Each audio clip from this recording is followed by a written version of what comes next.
Well, thank you for joining us today. I'm Jamshid Patel from Alert Enterprise, and today I'm going to talk about the transformational power of achieving converged security within your organizations. So let's jump right into it. So when you sort of roll back time to about 20 years back, right? The predominant security model was you had a team and process and framework for physical security. You had a separate team and process and framework for digital security, cybersecurity, whether it's IT, whether it's OT. You may have other teams for HR and so on and so forth. And what has happened over the last few years is that the level of threats to your environment have become more sophisticated. And you see more and more of these multidimensional threats that span across both physical domains as well as IT domains. And so security convergence is about bringing both of those domains together, having a common framework that allows you to have a holistic view of your threat landscape and a holistic way to respond to these threats. So let's look back and let's talk about what are the issues with having this fragmented security approach. So as organizations grow, they naturally tend to develop these silos, right? So you have silos for your IT teams, for your OT teams, for your physical teams, and so on. And the result of that is, well, there's many issues, but the result of that is poor workplace experience for your employees, for your contractors, for your visitors.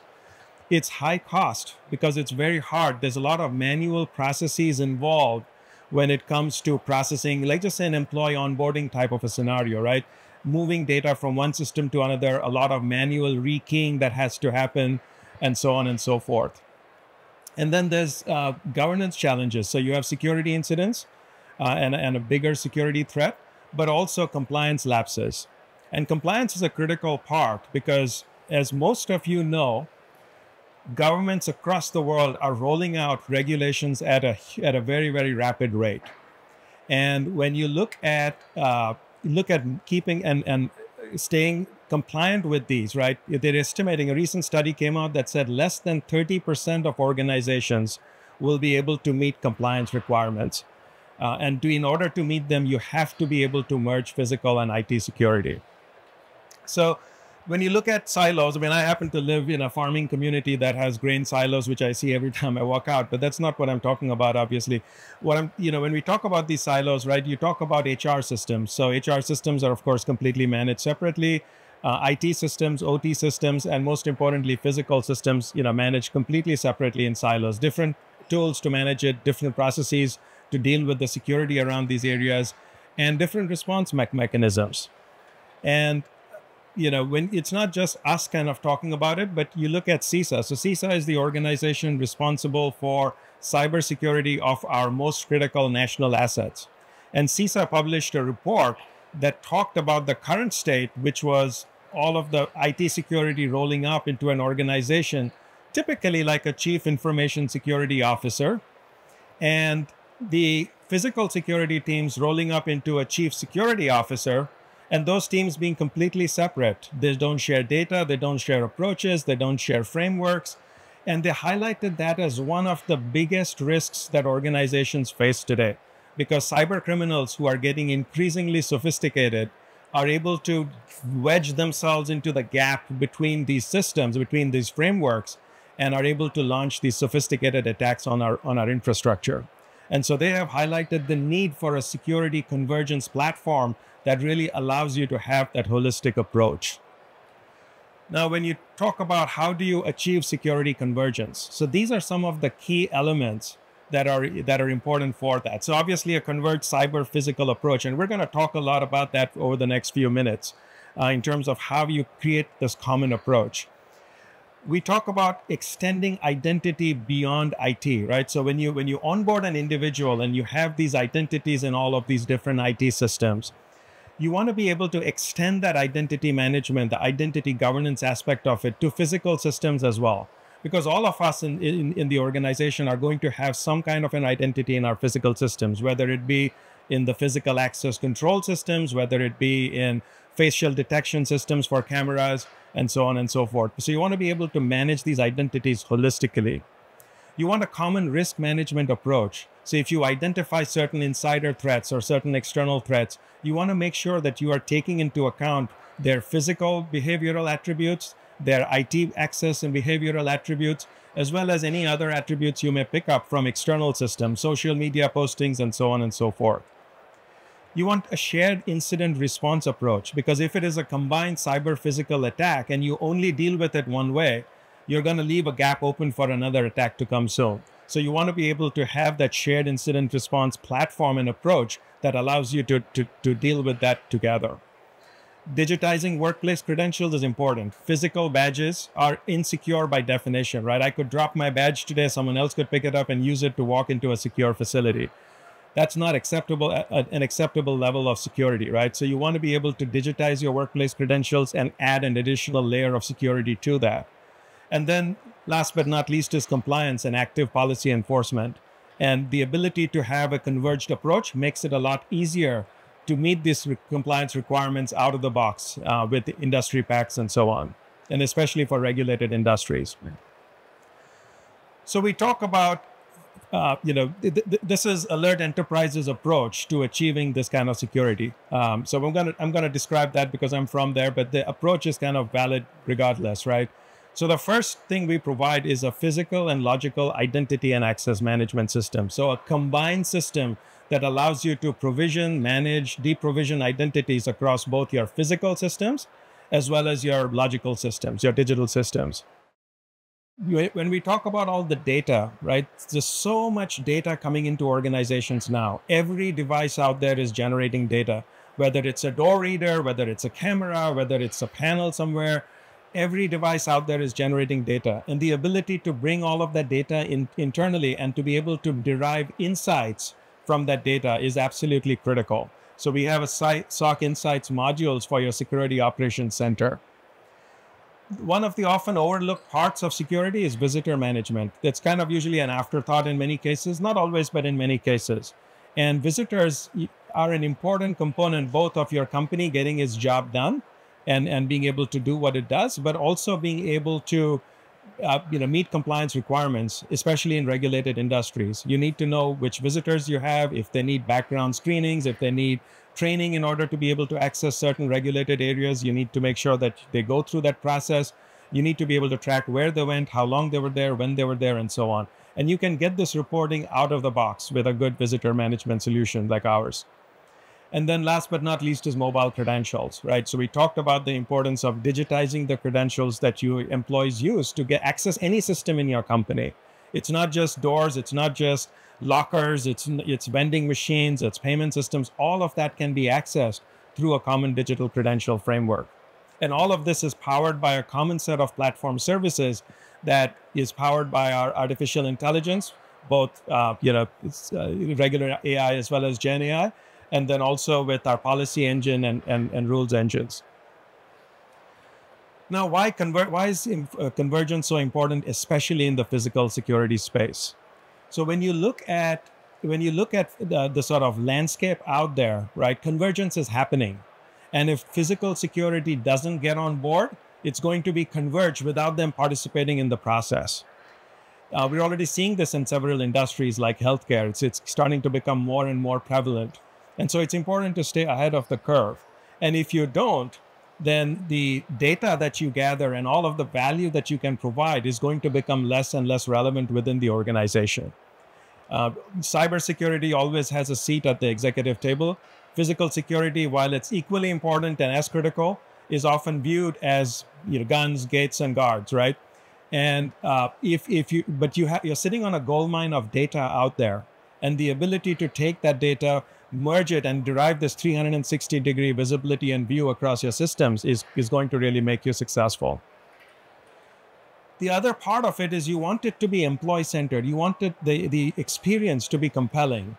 I'll give you a personal example. So my daughter started work at this lab, a biological lab in a hospital setting.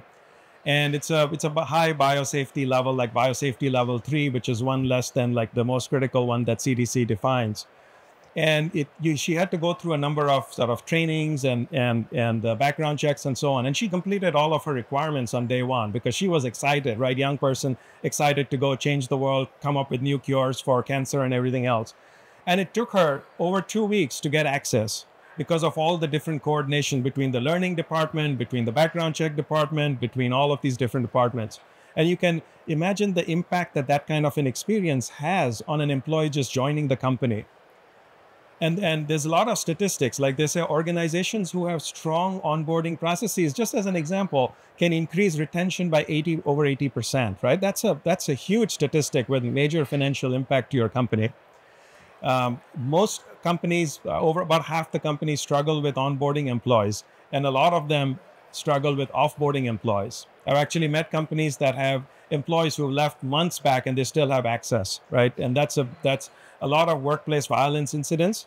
A lot of them, I think, like 70 or 80% of them happen at a person's current or previous place of employment. So maybe they get fired, they go home, they're upset, they come back, and because they still have their access, it's not being terminated immediately. They're able to inflict workplace violence type incidents. So you want the experience to be smooth. You want it to be easy. You want it to create joy in your employees. Then you talk about automation, right? So this chart here talks about an employee's life cycle from their first day at the office to the day that they retire or leave the company. And there's a number of events there that require changes to your access, right? So there's onboarding, of course. You want all of your access to be there on day one. You might do a job role change, and you want to make sure that you don't continue to have access for your old job roles, because zero trust security requires that you maintain minimum security that's needed. If you go to travel from one location to the next, you want to make sure that you can get the security access that you need for the other location for the time that you're going to be there. So it requires an integration with your travel system and doing it in an automated way. And then when you come back, that access is automatically disabled, because you don't want to have permanent access to a location you might visit, twice in a year or once in a year. Right? Again, it violates the principles of zero trust security. So you want to make sure that all of these access needs, going on leave of absence, making sure that your access is disabled during that time and immediately re-enabled when you return, offboarding, all of these different types of employee events require changes to your accesses. And that requires tickets to be filed and badges to be issued and all of that. And in many cases, we find that about half of the work of a lot of the security offices is just in printing these badges, managing these printer queues, keeping their inventories up to date, and so on and so forth. And imagine being able to free them up from all of that and being able to focus on the higher level strategic security priorities in your organization, really driving to that zero trust, role-based, policy-based access, and being able to provide that kind of an experience to your employees. That is very empowering to your security teams. Digital credentials, again, another personal experience. I have a mixed record of implementing new technology in my own home. And so my wife, who likes things to work, is often skeptical of my new projects. And recently I changed our door lock to be NFC wallet, to work with with our Apple phones. And she was very skeptical. And I installed it, and unlike a lot of my other projects that have gone sideways, this one actually worked perfectly the first time. So we came back from a walk outside. We were walking our dog. We came back, and I was like, wait, don't take out your key. Here's what we're going to do. So I put my phone up there. Boom, the door opens. It was like eye-opening, transformational for her, right? So it was like, wow, that's awesome. But this kind of an experience is something that every employee in your organization deserves as well. It's very inconvenient to be, you have your state IDs now, right? My state allows you to carry your driver's license on the phone. You have payment cards on the phone. I could have made this trip with just my phone, right? I couldn't, but I don't need a badge. I don't need anything else. I don't need a driver's license. I don't need credit cards. But to enter a work facility, more than often people will need a physical badge. And it's less secure. It's hard to manage. It's very expensive because, managing these things, there's an environmental cost of these physical plastic badges and so on. So moving to digital credentials, which can open everything in the organization, is going to be, game changing for your company, both in terms of your security profile and also in terms of the employee experience that you can deliver to them. Now, we talked about risk, right? And the risk across IT and OT systems, IT and physical systems. And it's important to, when you, for example, see an employee coming in, you track their pattern, or the AI tracks their access patterns and says, well, this employee usually, works 9 to 5, but on this Friday, they'll come in at 11 o'clock in the night. Well, it may or may not be an issue. But if you correlate that with a date, with some trigger point in their HR system that says, hey, this person has just received a 2-week termination notice and they're coming in at 11 in the night. And by the way, you tie that in with their IT access patterns and say, hey, they're downloading a bunch of stuff on their laptop. Now you know that there is an issue and you want to stop that in real time. But without having access across these different dimensions, across the IT systems, across the HR systems, across the physical systems, it would be impossible to identify this as a live threat that needs to be stopped in real time, right? They could be downloading your entire customer list before they leave the organization. So you want to be able to pull data from all of these different systems, and we create a detailed employee profile and actually assign a risk score. And we can set thresholds and say, okay, if the person's risk score in aggregate exceeds 60, I'm just making up a number, but exceeds 60 or, then you have to look into it. If it exceeds 80, well, all of their access is automatically shut off till someone has a chance to review it. Either their manager or the security team has a chance to review it and take action on that employee, right? We talked about the goldmine of data that physical access teams are sitting on. Every time somebody walks into an organization, every time they go from one floor to the next, right? Every time they badge in, badge out, every time a security camera picks them up and identifies them, all this detail, and there's tremendous amounts of additional detail as well, is a goldmine of information. There's alarms being generated from all of these different areas. You may have offices across the world that are generating alarms. And these, because the good news is you're getting a lot of data. The bad news is you're getting a lot of data, right? How do you manage it? You can easily drown in that data and just spend all your time trying to keep up. So we provide powerful AI-based tools that analyze this on your behalf and automatically reduce the number of alarms. So it might detect and say, okay, there's 300 alarms coming from this one location, but two of them, there are two sort of root causes that are causing all these 300 alarms.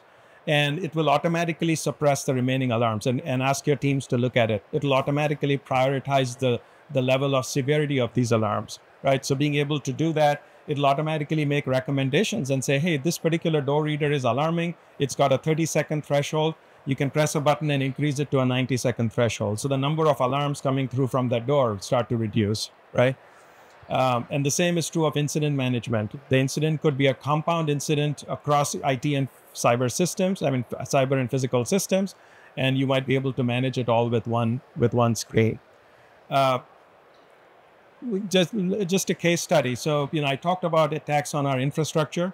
One of the most common infrastructures is for utility companies who have these far-flung substations in sort of remotely populated areas. And if you see a power surge or you see a power fluctuation coming from one of these things, well, you don't know whether to send a guy with a gun or a guy with a wrench, right? Because it could be a physical violence incident, or it could be a genuine malfunction that requires someone to make technical changes. But if you are able to correlate the different data points, for example, if a gunshot was detected or fence alarm intrusions went off, and if you're able to correlate that with the data coming from your OT systems and saying, oh, there's a power fluctuation, well, that's likely because someone is driving by and taking shots at your substation. But if it could be that there is a configuration change that you're detecting, but there is no one in the vicinity, that could be a cyber attack. Someone is remotely logging in and making changes that's going to overload your network and shut things down for a good chunk of the country. Another case study, we have a customer, a Fortune 10 customer, who has offices in over 12 countries, that's in over a dozen countries, like over 100 cities. They have almost 500,000 identities that we manage, 500,000 employees, contractors, and so on, and thousands of visitors every day. And we've been able to implement a single system with regional hubs, right? So that we can both provide the security, provide the cost savings through automation, while at the same time keeping keeping them completely compliant with local security standards. So, I think I've covered sort of all of the benefits of security convergence. Improved, enhanced visibility and response, improved user experience, cost savings, right? That's a huge one. improved incident response and resilience as well. So I'm gonna stop there. Our booth is 1709. I hope you get a chance to visit us during this trip. And again, please remember to complete the evaluation for this session. Shift happens, right? And I'm going to be around here. I know I'm out of time, but I'm going to be around here if you want to discuss anything or if you want me to answer any questions. I'll be happy to do that for you. Thank you so much for your time. Thank you for visiting. Bye-bye.